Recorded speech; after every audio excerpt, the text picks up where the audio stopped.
Jefferson Morley is the moderator of JFKFacts.org, which I consider one of the best, if not the best, websites that cover news relating to John Kennedy and the Kennedy assassination. He worked as an editor and reporter at the Washington Post, The Nation, The New Republic, and Harper's Magazine. His work has appeared in the New York Review of Books, the New York Times Book Review, the Washington Post Book World, Reader's Digest, Rolling Stone, and Slate. His first book was Our Man in Mexico, Winston Scott and the Hidden History of the CIA. His book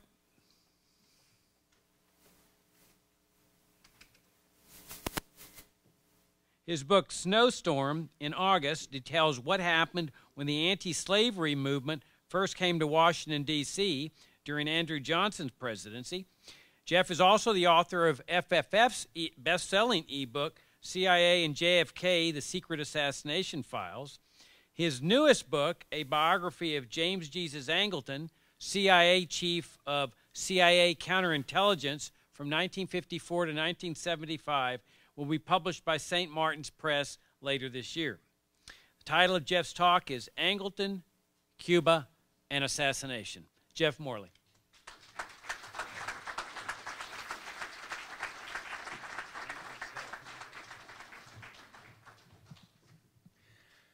Hi, thank you all. Thank you, Jacob, for that introduction and setting up this marvelous event at which I find myself learning something new with every speaker. I hope to reward, and thank you all for coming. I've met a lot of people who I only knew by email. It's always gratifying to meet people in person, not digitally. So thank you for your coming. I hope to reward your interest by telling you a story about James Angleton, the chief of counterintelligence of the Central Intelligence Agency during the Kennedy administration. This story speaks directly to some of the themes that we've already heard.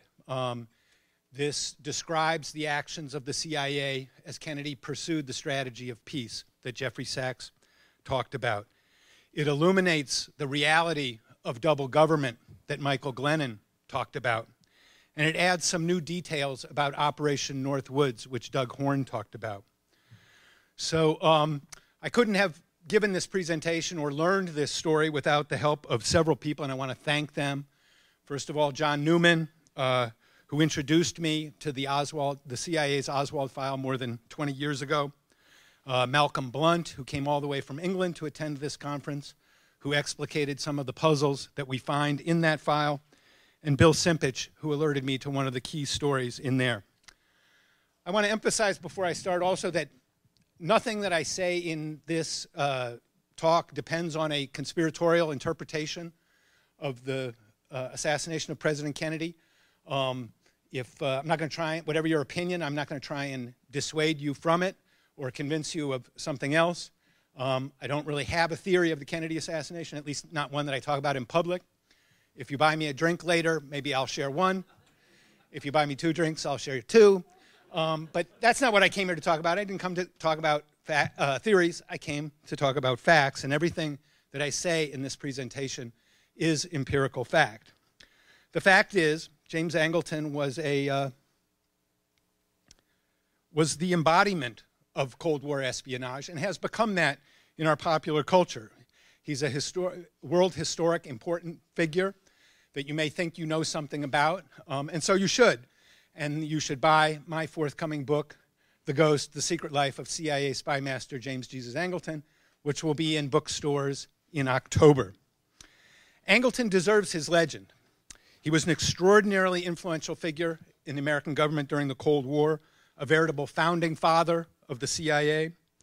All of 30 years old when the CIA was founded in 1947, he spent the next 3 decades distinguishing himself, elevating himself into a position of transcendental influence on the U.S. government.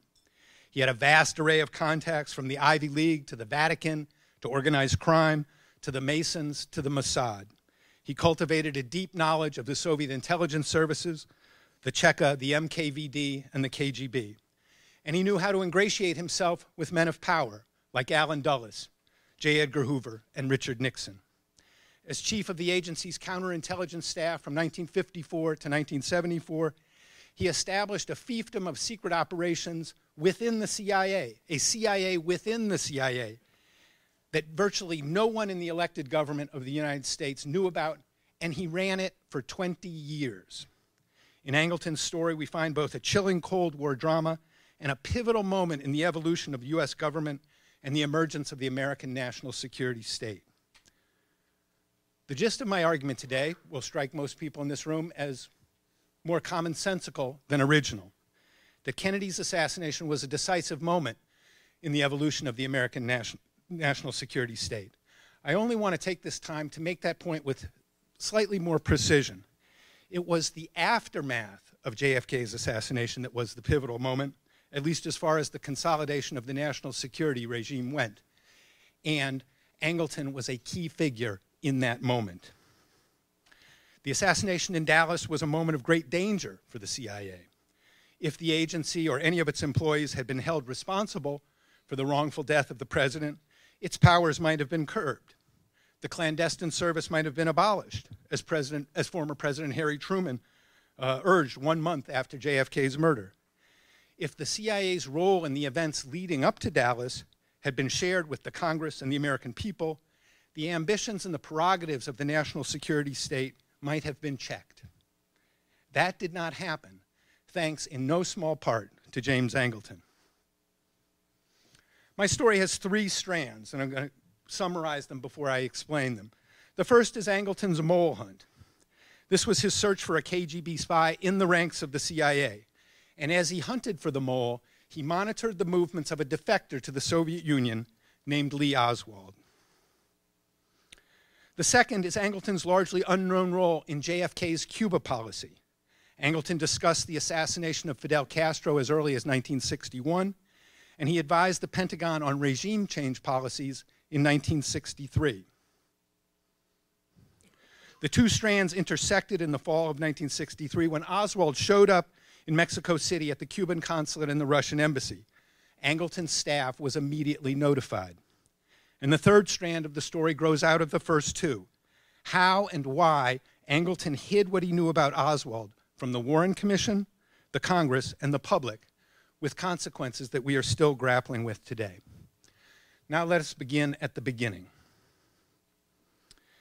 Jim Angleton and Jack Kennedy were born 6 months apart in 1917. As with JFK, 2017 is the centennial of Angleton's birth. Angleton and Kennedy both came from families, newly wealthy families, and they inherited the privileges of money, foreign travel, and an Ivy League education. They both embodied the aspirations and the fears of the American elite after World War II. And indeed, they knew each other. Angleton and his wife Cicely lived just off Glebe Road in North Arlington, and they were social friends with John and Jackie Kennedy, who lived in Georgetown. Like many others, the Angletons found the Kennedys enormously attractive. JFK's ironic charm reminded Cicely Angleton of a certain Shakespearean aristocrat. When Kennedy was elected president in November 1960, she wrote to a friend, "Prince Hamlet is in the White House."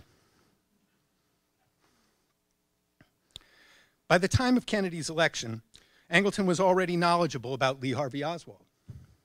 His interest had been prompted by the arrest of one of the CIA's most valuable spies in the Soviet Union, a man named Peter Popov. Popov was a Soviet intelligence officer who had been feeding the agency a stream of information about the Red Army for years. In October 1959, October 19th or 20th, Popov was arrested. He was later tried and executed. In the offices of the CIA, then housed in a series of temporary buildings along the reflecting pool on the National Mall, the CIA men debated what had gone wrong. Bill Harvey, chief of CIA Berlin base, thought Popov had been exposed by the sloppy tradecraft of one of his Moscow handlers. So did Bill Hood, another senior officer who was involved in the handling of Popov. Angleton disagreed. He suspected Popov had been betrayed from within by what he called a mole, a spy within the ranks of the CIA itself.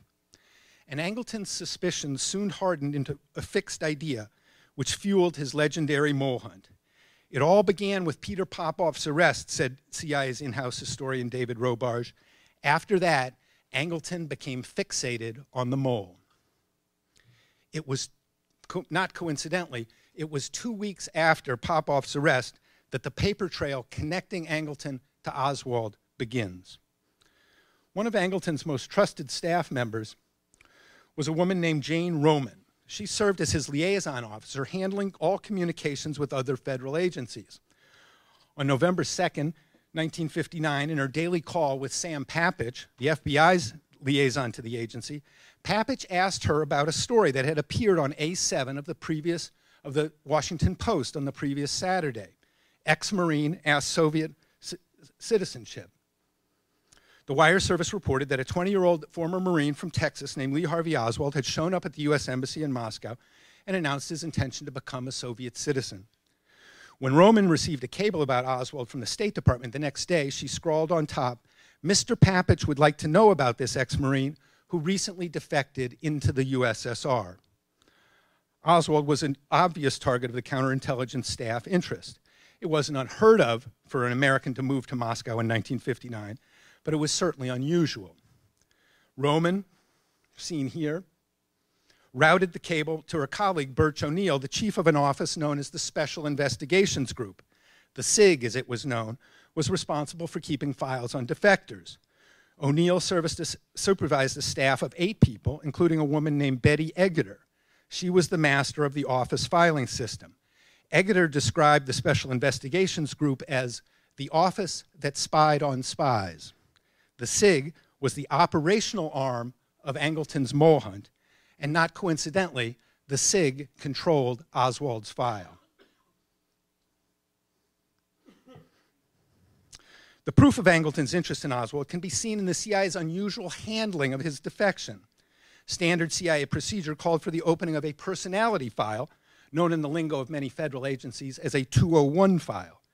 The CIA's central file registry had tens of thousands of 201 files, some of them fat, some of them thin, some of them filled with classified information, some of them holding only a couple of newspaper clippings.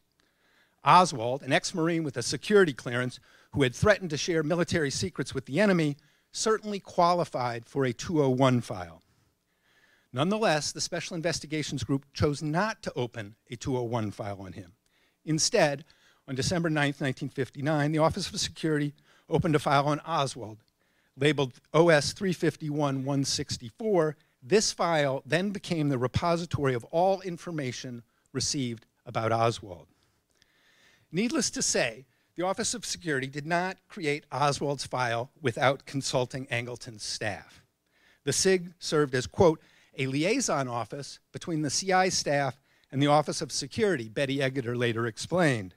We worked very closely with the Office of Security. In the case of Oswald, the unusual procedure had to be approved at the highest level.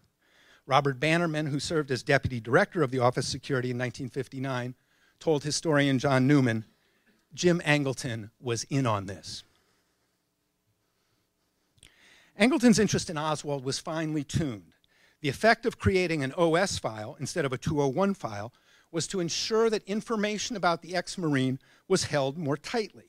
So, if someone inside the agency, like the KGB mole that Angleton thought was working in his midst, wanted to know more about the ex-Marine whose defection the Washington Post had reported, he would have to ask for the file in writing, provide a name, office, and phone number. If there was a 201 file, that paper trail would not have been created. By creating a restricted OS file and not a 201 file, Oswald could determine who in the ranks of the CIA was interested in him. The unusual handling of the Oswald file was one of Angleton's techniques for searching for the mole whom he thought had betrayed Peter Popoff. In October 1960, the State Department sent a notice to the CIA stating that it wanted up-to-date records on all recent defectors. That missive, according to the CIA's account, prodded the counterintelligence staff to act. In December 1960, a year after Oswald's defection, Betty Eggeter completed the paperwork to create a 201 file for Oswald. It now contained a dozen items, 4 memos from the State Department, 2 from CIA, 2 from FBI, 1 from the Office of Naval Intelligence, and 3 newspaper clippings. For the next 3 years, all reports on Oswald from anywhere in the federal government would be routed to the SIG and into the file controlled by Betty Egeter. Now, let's turn to Cuba. After the election of John Kennedy in November 1960, Angleton became more involved in the agency's operations in Cuba, more involved than I knew before I wrote this book, and more involved than any scholars and journalists have known until now. Unlike his liberal friends, Angleton was immune to the notion that Fidel Castro was a nationalist or a social reformer with whom the United States could do business. After the humiliation of the Bay of Pigs in April 1961, Angleton was drawn more deeply into Cuba operations. On May 4th, 1961, the National Security Council tasked him with a new job to, quote, create, train, and support a highly motivated and professionally competent apolitical and career security service which will be dedicated to the preservation of the democratic form of government. Angleton, in short, was in charge of creating an intelligence service for post-Castro Cuba. To that end, Angleton discussed assassinating Castro. In November 1961, Angleton and Bill Harvey, now chief of the CIA's Cuba task force, met with Peter Wright, a scientist who worked for the British equivalent of the FBI, the MI5. In his memoir, Spycatcher, Wright said Harvey grilled him about how the CIA pursued assassination of its enemies. Angleton took such careful notes that Wright began to have qualms and second thoughts. Quote, the sight of Angleton's notebook was beginning to unnerve me. They seemed so determined, so convinced that this was the way to handle Castro, and I was slightly put out that I could not help more. Angleton questioned President Kennedy's Cuba policies, especially after the missile crisis of 1962. When the CIA's overflights confirmed the construction of missile silos in Cuba, Kennedy went public with the intelligence and demanded their removal. While the Joint Chiefs and most of Kennedy's civilian advisors, as we've heard before, recommended an immediate invasion, Kennedy played for time. Privately, he promised Soviet Premier Nikita Khrushchev that he would not invade the island, and the Soviet leader, fearing a wider war, ordered the dismantling of the missiles. On the brink of what might have been a nuclear holocaust, Kennedy had produced peace. His popularity surged. The Democrats did much better than expected in the 1962 midterm elections. But Kennedy also encountered a riptide of resentment from the military and intelligence agencies. Quote, the president emerged with his credibility and prestige measurably enhanced, wrote Pentagon historian Stephen Reardon in his official history of the Joint Chiefs of Staff. But to end the crisis, he made compromises and concessions that his military advisors considered in many ways unnecessary and excessive. The consensus on the Joint Chiefs of Staff was that the United States had come out the poorer end of the bargain. Angleton shared this view. Late in life, he wrote that Kennedy had fumbled away a chance to liberate Cuba. Quote, there was first Kennedy's unmistakable faltering of will at the Bay of Pigs, followed 18 months later by his reluctance to make good the showdown and exact fair price for the missile crisis by forcing Castro's expulsion from Cuba for having conspired with the Kremlin to bring Soviet nuclear power into the Western Hemisphere. For Jim Angleton, his wife's analogy of JFK to Hamlet was apt. Like the Danish prince, the American president was intelligent, self-absorbed, and indecisive. In Angleton's view, he lacked will, and the United States was weaker for it. In mid-1963, Angleton made his most important contribution to Cuba policy, a secret working paper entitled Cuban Control and Action Capabilities. This document was not provided by the CIA. It was found in the Pentagon records by the Assassination Records Review Board. It was declassified in 1997, as Doug Horn talked earlier. For Angleton and advocates of overthrowing Castro, this was a disheartening time, the spring of 1963. In March, Attorney General Bob Kennedy ordered the FBI to crack down on Cuban exiles who were using South Florida as a base for attacks on ships doing business with Cuba. The Cuban colony in Miami exploded in outrage. The Cuban Revolutionary Council, the CIA-funded umbrella organization that was supposed to constitute the new government in Havana, dissolved in acrimonious denunciation of the president. Many military and intelligence officials were concerned that the Soviet Union was solidifying its foothold in the Western Hemisphere while Kennedy was pursuing a nuclear test ban treaty with the Soviets that the Joint Chiefs thought was ill-advised. In a meeting on May 1st, 1963, the Joint Chiefs of Staff resurrected the secret plan for Cuba, known by the deceptively bucolic code name North Woods. The North Woods plans, as Doug explained earlier, were first developed after the Bay of Pigs fiasco. They sought to create a justification, pretext for a U.S. invasion. The Pentagon planners on May 1st, 1963, recommended what they called, quote, an engineered provocation, saying that a violent incident that could be blamed on Castro would have advantages in, quote, control, timing, simplicity, and security. The chiefs passed on their recommendation to Secretary of Defense Robert McNamara, who ignored it. He knew that President Kennedy and his brother were not interested, did not want to overthrow Castro by invasion. The Kennedys preferred the idea of autonomous operations against Castro, guerrilla attacks launched from outside the United States. With U.S. policy in flux, Angleton contributed an assessment of the Cuban target. What were Cuba's capabilities? What were its weaknesses? What would the U.S. military have to overcome in order to retake Cuba from the communists? Angleton studied the files, and he wrote up his findings in there were actually three documents, a 16-page working paper and two other attached documents. And on May 23rd, 1963, he distributed this document to the Joint Chiefs of Staff and the heads of 15 federal agencies. In this cover letter, Angleton stated that this was not merely a provisional statement on the Cuban situation, but was an all-source assessment of the communist control system. Angleton intended his paper to serve as nothing less as the foundation of a new national policy to eliminate the Castro regime in 1963 or 1964. The Cuban Capabilities Memo, in my view, is one of the most important documents bearing Angleton's name to ever surface. It confirms his leading role in Cuba policy in 1963 while demonstrating something of his intellectual power. Angleton's analysis of the strengths of the Castro government was lucid, detailed, historical, and comprehensive. Angleton asserted that Kennedy's no invasion pledge had demoralized Castro's foes. He said that the Cuban leader had emerged stronger from the October crisis, with up to 400,000 men and women now serving in the militias, the Army, and the Navy. Another bulwark of support for the regime, he noted, were friendship societies in the United States and other countries, which sent sympathizers to the island, who returned indoctrinated with pro-communist messages, or perhaps with missions of sabotage, espionage, and assassination. In the course of his research, Angleton had reviewed multiple reports of travelers who had wished to conceal their visits to Cuba. And he wrote, an American citizen, for example, can enter Mexico with a tourist card, not even a passport, and obtain a separate visa to travel to Cuba from the Cuban consulate in Mexico City. He can go to Cuba and return supplied with a new tourist card obtained in Cuba without any indication that he has ever been there. This was remarkably prescient.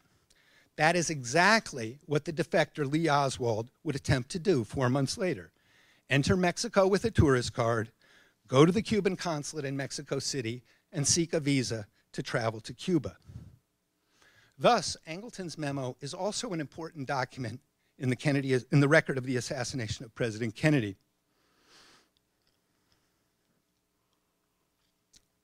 The memo reveals Angleton's knowledge of and interest in Americans traveling to Cuba via Mexico and via the Cuban consulate in Mexico City in particular. It illuminates and confirms a fact that Angleton hid for the rest of his life. When Lee Harvey Oswald showed up at the Cuban consulate in Mexico City in September 1963, Angleton was not surprised, he was not uninformed, he was prepared. Let me pause here. This moment, 1963, Angleton was also witting to ongoing efforts of the CIA to assassinate Castro. This is one of the best stories, and I like this story because Angleton himself is the source of it. In June 1963, an FBI surveillance team at National Airport was following a mafia don named Johnny Rosselli, who the CIA had enlisted in the plots to kill Castro. Rosselli got off his plane, he got into a car, and the FBI agents were astonished to realize that the driver was none other than Bill Harvey, former chief of the CIA's Cuba task force, and now serving, allegedly, as the station chief in Rome. The FBI agents called Sam Papich, still the liaison to the agency, to complain. What was a top CIA official doing consorting with a mafia boss, who incidentally was suspected in no less than 13 murders? When the FBI agents called Papich, they discovered that he was at Angleton's house having dinner. Papich took the call, he put the phone down, he turned to Angleton, he said, "What should I do?" And Angleton said, "Let's go easy on this." The FBI surveillance team was called off, and people wondered, did Angleton know what Harvey and Rosselli were talking about at Duke Ziebert's restaurant? When Angleton was asked that question about Harvey, he said, "I knew he was not a frivolous man." Angleton's people had not forgotten about Lee Harvey Oswald in mid-1963. All U.S. government reporting on him still went into the SIG file controlled by Betty Egeter. And now that file contained a State Department cable on Oswald's marriage to a Russian woman in Minsk in 1961. There was a Navy memo about his plans to return to the United States with his wife in May 1962. There was an FBI interview with a surly and uncooperative Oswald outside his home in Fort Worth, Texas in August 1963. If Oswald was indeed a lone nut, as cliché would later have it, he was that rare, isolated sociopath who was of intense interest to the CIA's counterintelligence staff. Needless to say, Angleton paid attention when J. Edgar Hoover sent him 3 more reports about Oswald in the fall of 1963. The first, an FBI memo from Dallas, arrived in Angleton's office on September 24th. Jane Roman signed for it. FBI agent James Hosty reported that Oswald drank to excess and beat his wife, and had once passed out leaflets for the pro-Castro Fair Play for Cuba Committee, one of those friendship societies that Angleton had identified in his Cuban capabilities memo. 2 weeks later, Jane Roman signed for another FBI report. Oswald had been arrested in New Orleans while passing out FPCC leaflets. The ex-Marine had gotten into a heated argument with 3 members of an anti-Castro organization, and he was arrested for disturbing the peace. So when a third report on Oswald came clattering in by teletype on Tuesday afternoon, October 8th, Angleton paid attention. From Mexico City, Station Chief Winston Scott said a man calling himself Lee Oswald had contacted a consular officer at the Soviet embassy. Scott's cable, let's see if we can get that here. Scott's cable was slugged LC Improve, and you can see that at the top. LC Improve was the code name for, quote, counterespionage involving Soviet intelligence services worldwide, Angleton's undisputed domain. Other cables, read by Angleton's successor, George Caleres, reported that Oswald had visited the Cuban consulate. In other words, this was a national security event.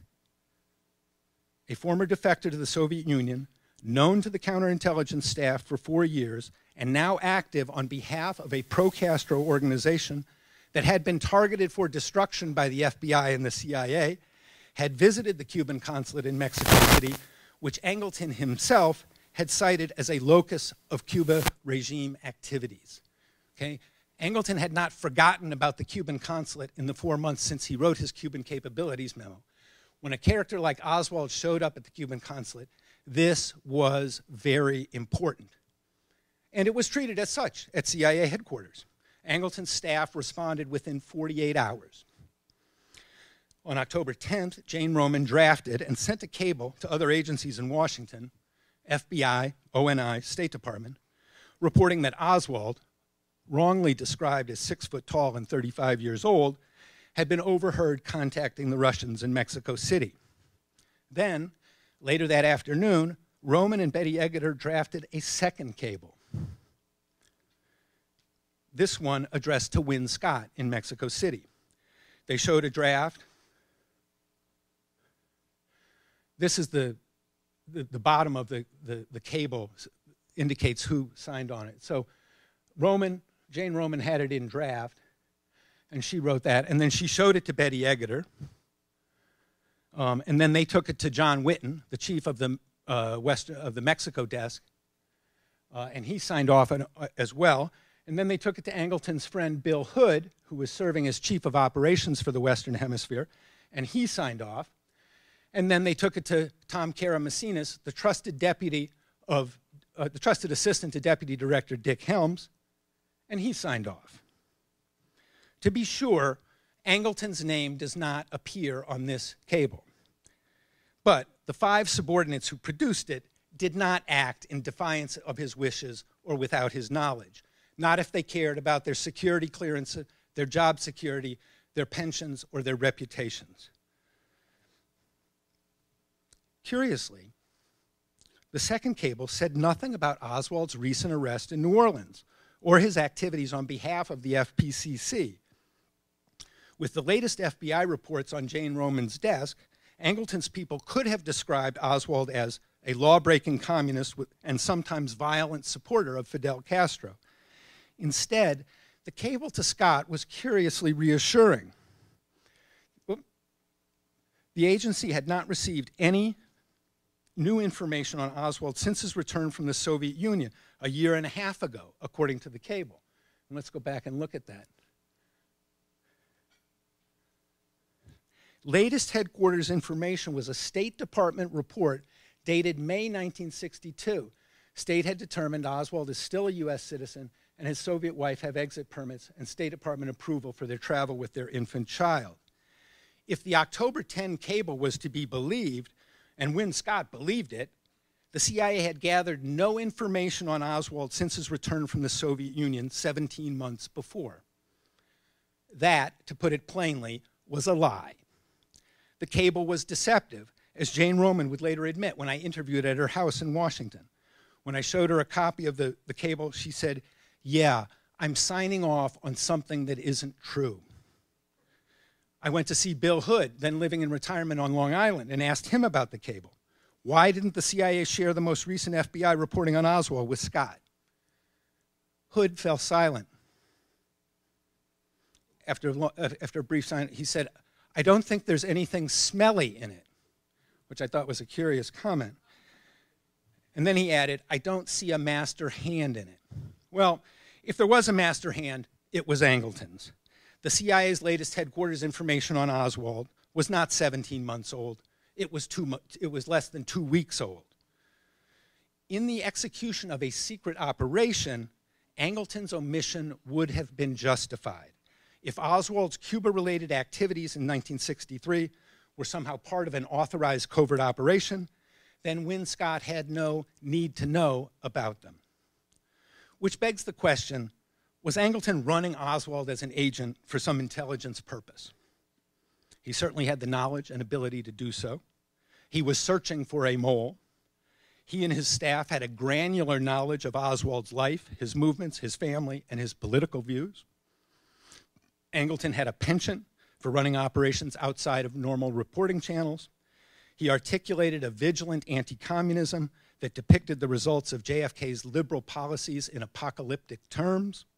He participated in discussions of assassination, and he worked in a penumbra of cunning that his admirers did not fail to mention. Quote, "Angleton possessed a unique grasp of secret operations," Dick Helms wrote in his memoir. "Jim had the ability to raise an operational discussion not only to a higher level, but to another dimension." In 1963, 1964, and even into the 1970s, James Angleton could plausibly deny the existence of an operation involving Oswald. Those denials are much less plausible today. As to the nature and purpose of this operation, if there was one, we are only left to speculate. I can only say it most likely concerned what concerned Angleton, which was the mole hunt and the effort to change the regime in Cuba via an engineered provocation. In any case, the timestamp on the cable indicates Angleton's omission with precision. 10 October 1963, 5:29 p.m. Washington time. At that moment, President Kennedy was finishing up a busy day in the Oval Office. He'd spent the morning with his national security advisors, and he ended the day conferring with two leaders of newly independent African nations. He had 42 days to live.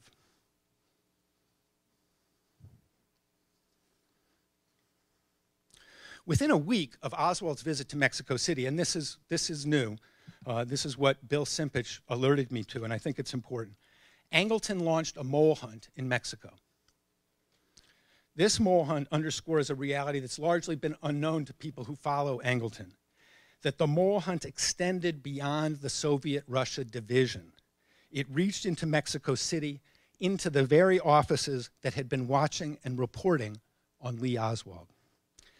In the fall of 1963, these declassified records unearthed by Simpich show that Angleton was worried about the CIA's Mexico operations may have been compromised by an FBI informant of the codename Layrob, who was actually, in Angleton's view, possibly a Soviet double agent. Angleton's friend, Bill Hood, chief of operations in the Western Hemisphere, then ordered an Office of Security team to interrogate the Mexican employees of the CIA offices in Mexico City and Monterrey. The first 3 employees who were questioned on October 8, 1963, were the 3 men who manned the surveillance points that watched the Soviet and Cuban diplomatic offices in Mexico City, the very offices that Oswald had visited the week before. Whether these men were asked about Oswald is unknown. The interrogators filed a report on each person who they questioned during the Mexico mole hunt, and the result was 21 reports on 21 different employees. And with each report came an attachment that described the contents of the interview, what they were actually questioned about.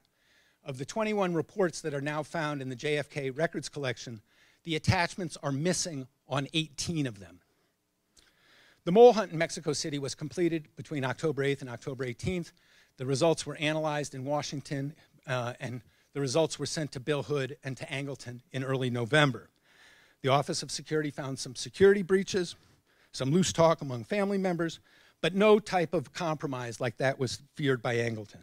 As far as the Office of Security was concerned, there was no mole in Mexico City. All the while, Lee Oswald remained a figure of interest. On November 15th, Jane Roman signed for the latest FBI report on Oswald. From New Orleans, senior agent Warren DuBrois had filed a more detailed memo on Oswald's pro-Castro activities. If Angleton scanned the first page, he learned that Oswald had gone back to Texas after his trip to Mexico City. Angleton knew that Oswald was in Mexico City, and he knew now that he was back in Fort Worth. Angleton always sought to give the impression that he knew very little about Lee Oswald before November 22nd, 1963. For the chief of the agency's counterintelligence staff, that was a frail defense. His staff had monitored Oswald's movements for 4 years.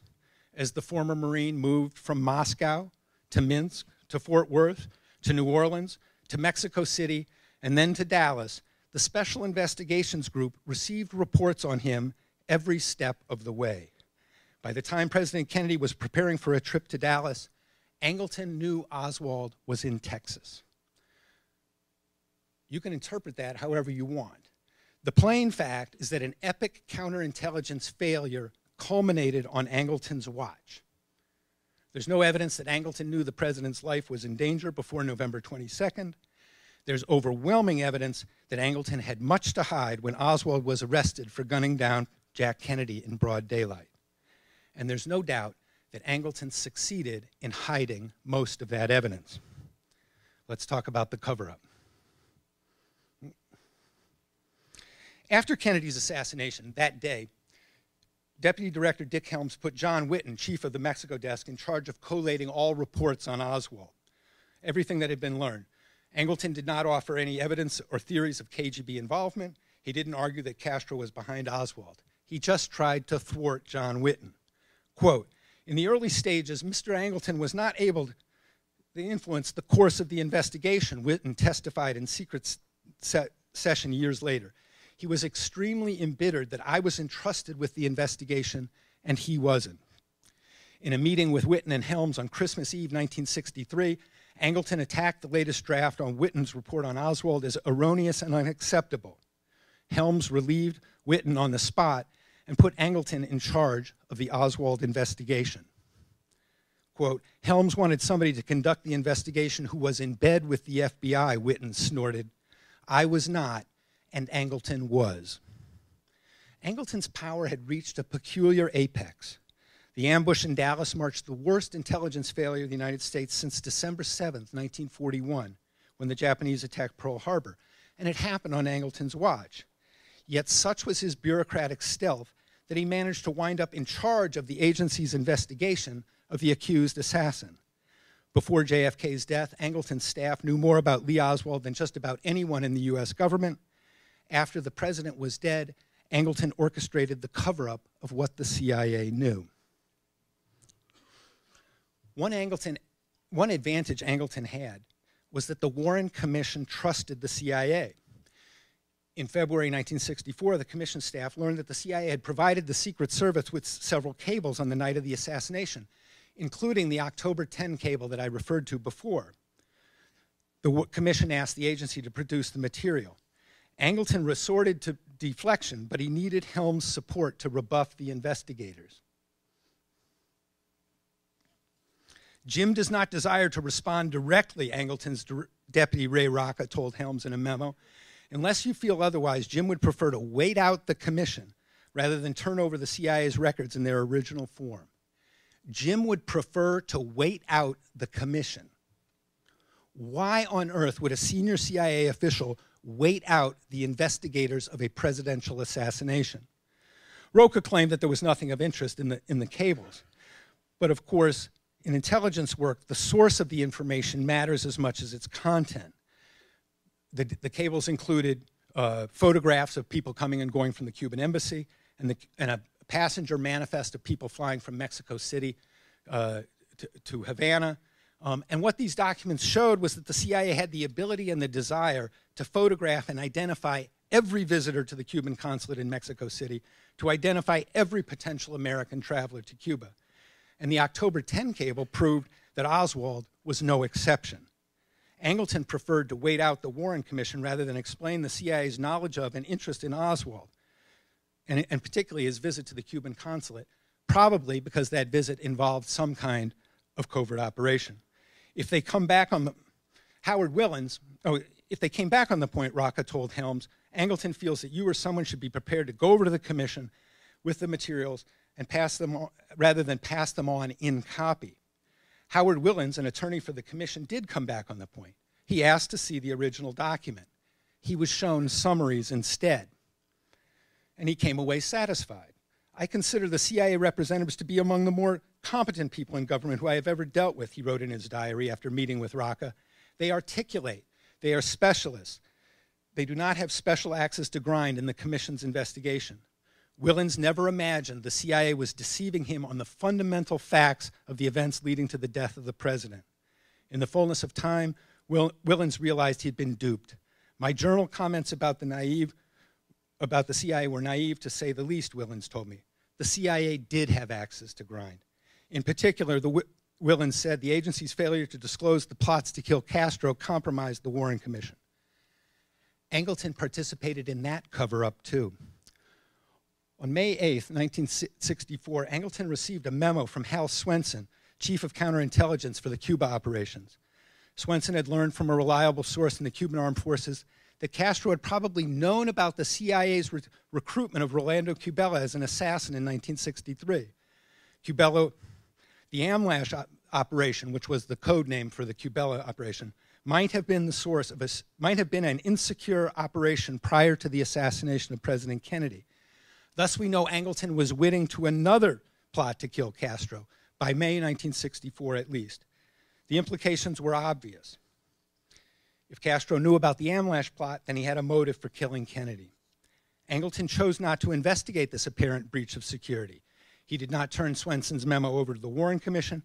Indeed, he seems to have destroyed it, which in any other homicide investigation would have been tantamount to obstruction of justice. When Angleton was called to testify about these events later, he lied. When asked if Oswald had ever been interrogated when he returned from Russia, Angleton fumbled for words. I just don't know whether the military would normally fall within the jurisdiction of the military since he was a military man who defected, Angleton babbled, so I don't know the answer to that. In fact, Angleton did know the answer. The FBI interview with Oswald in the summer of 1962 had been sent to his office. Betty Eggeter signed for it. When the attorneys for the House Select Committee on Assassination pressed him about his knowledge of the Castro assassination plots, Angleton hedged. The question I want to ask you, the attorney asked, is, do you recall approximately when you learned the information about the Castro assassination plots? Was it before or after the Warren Commission? I am certain, Angleton said, that it was well after the Warren Commission compiled its work. That was perjury. Angleton's willingness to violate the law is hard to defend, but it's not hard to understand. A serious counter-espionage investigation of Lee Oswald would have uncovered Angleton's abiding interest in him. It would have uncovered the various operations to kill Castro. It would have revealed the damning fact that no matter who fired the fatal shot in Dallas, Angleton had failed disastrously as counterintelligence chief. To hide this sorry reality, Helms and Angleton fed the Warren Commission the cover story that they knew very little about Oswald before the assassination, that the CIA didn't even know that he had visited the Cuban consulate until after JFK was dead. That was a small but very telling lie. The fact that Angleton knew that Oswald had visited the Cuban consulate was proof that Oswald was a figure of interest, of intense interest in the fall of 1963. It had to be denied, suppressed, and erased from the record to sustain the cover story of a lone nut. Angleton could have and probably should have lost his job after November 22nd. Had the public, the Congress, and the Warren Commission known of his pre-assassination interest in Oswald and his post-assassination cover-up, he surely would have. Instead, his malfeasance, abetted by Dick Helms, went undetected. Angleton would remain in a position of supreme power for another decade. And so Jim Angleton came to embody the untouchable power of the American national security state after November 1963. Thank you.